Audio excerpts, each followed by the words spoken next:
একটি কুণ্ডলীর সঙ্গে জড়িত চৌম্বক প্রবাহ ফাই সমান 4t square plus 2t minus 5 weber.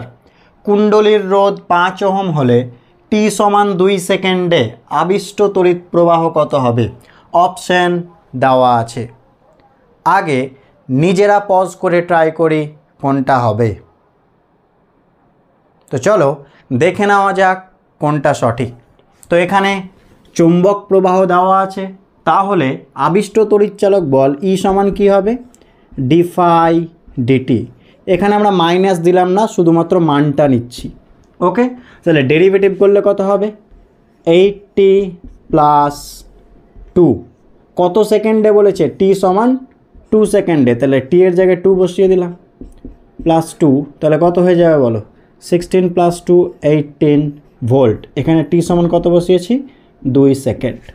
বুঝতে পারলাম? চেয়েছে আবিষ্ট প্রবাহ। তো আমরা আই সমান কি জানি? ওহমস ল, আই সমান ভি বাই আর। এখানে ভি বলতে ই বাই আর। ই এর ভ্যালু কত? 18 বাই রোধ কত বলেছে? 5 ওহম। তাহলে ভাগ করলে আসবে 3.6 অ্যাম্পিয়ার। অপশন এ সঠিক।